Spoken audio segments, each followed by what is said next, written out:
Quand on regarde autour de nous, le téléphone qu'on a dans la main, le café qu'on boit, les infos qu'on lit, tout ça, ça vient de partout. Et en fait, tout est lié. C'est ça qu'on va explorer aujourd'hui, ce qu'on appelle le système monde, une sorte d'immense toile qui nous connecte les uns aux autres. Alors cette idée, elle n'est pas nouvelle. Figurez-vous que dès 1967, un certain Marshall McLuhan, un vrai visionnaire, a lancé ce concept qui est devenu super célèbre, le village planétaire. Il avait tout compris avant tout le monde.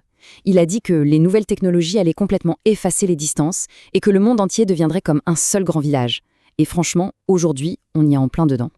Et pour décortiquer tout ça, on ne part pas de zéro, on va s'appuyer sur l'excellent travail de Monsieur Guisset. C'est un professeur d'histoire-géographie au lycée de Ginabo et ingénieur technopédagogue.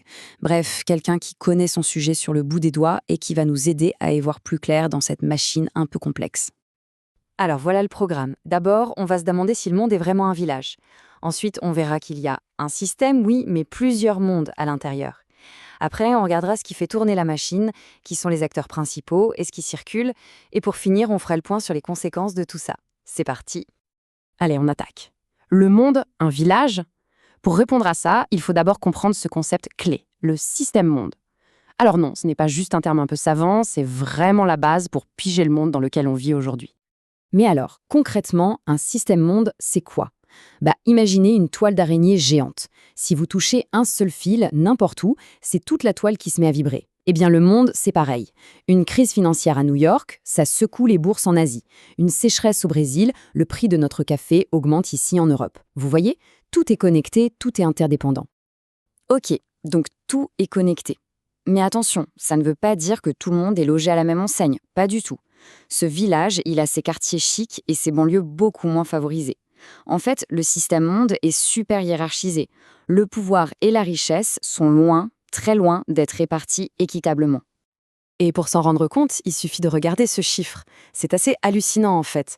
Prenez 20% de la population mondiale, une petite minorité donc, eh bien c'est elle qui produit et qui possède 80% de la richesse totale. C'est énorme.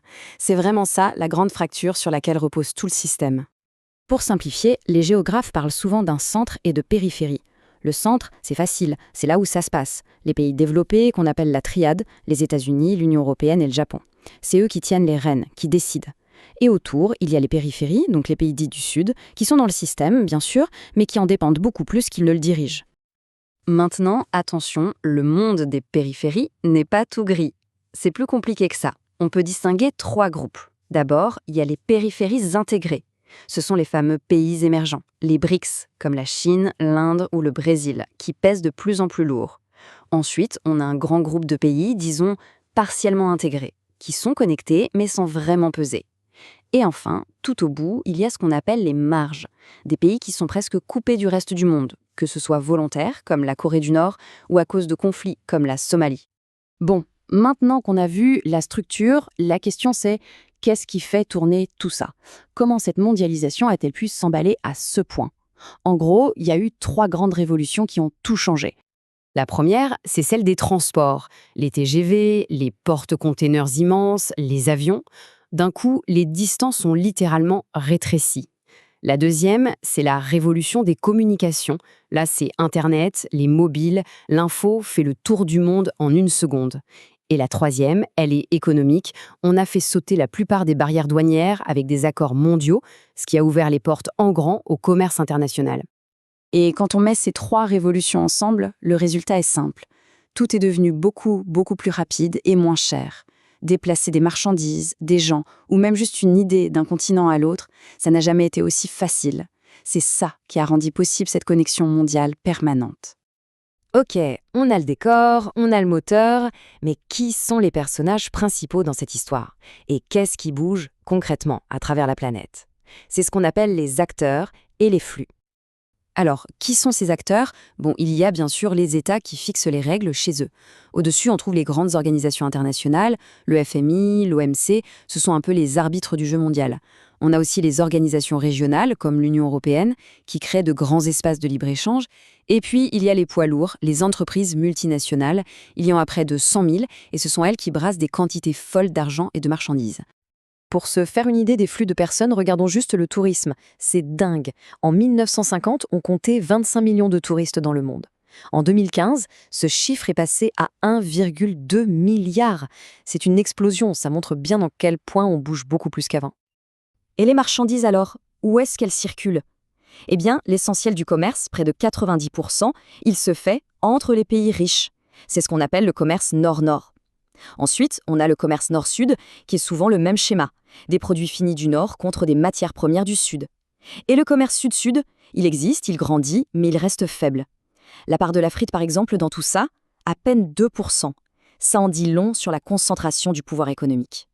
Et enfin, il y a le flux le plus fou, celui qu'on ne voit pas, l'information. Rien qu'en 2014, il y avait quasiment 7 milliards d'abonnements de téléphones mobiles dans le monde. C'est simple, c'est presque autant qu'il y a d'êtres humains sur Terre. Ça veut dire que l'information aujourd'hui, elle est partout, tout le temps, et instantanée. Le village planétaire de McLuhan, il est devenu numérique. Ok, on a bien compris comment ça marche. Mais maintenant, la grande question. Quelles sont les conséquences de tout ça? Parce que cette mondialisation, c'est comme une pièce de monnaie. Il y a un côté pile et un côté face. Côté économie, le bilan est contrasté. D'un côté, c'est vrai, il y a eu une croissance mondiale énorme, et ça a permis à des millions de gens de sortir de la grande pauvreté, c'est indéniable. Mais de l'autre côté, les inégalités ont explosé entre les pays et à l'intérieur des pays. Il y a eu des grands gagnants, mais aussi beaucoup de perdants. Par contre, sur le plan de l'environnement, là, le tableau est beaucoup plus noir. Forcément, qui dit plus de transport, dit plus de pollution et de gaz à effet de serre. Qui dit production mondiale, dit épuisement des ressources, déforestation. Tout ça accélère le changement climatique. C'est un peu le prix, très lourd, à payer pour ce système. Donc, si on devait résumer tout ça en une seule idée, ce serait vraiment celle-ci. On est tous pris dans un immense réseau. Produits, argent, services, personnes, tout est mélangé, tout est lié. C'est impossible de défaire les nœuds. Qu'on le veuille ou non, ce qui se passe à l'autre bout du monde a un impact ici, et inversement. Et tout ça, ça nous laisse avec une dernière question, et elle est immense. Dans ce village planétaire où tout circule si vite, et où certaines cultures sont beaucoup plus visibles que d'autres, comment on fait pour ne pas finir avec un monde complètement uniformisé? Comment on préserve cette diversité culturelle qui fait toute la richesse de l'humanité? C'est peut-être ça, le plus grand défi de notre époque. Merci d'avoir suivi cette analyse.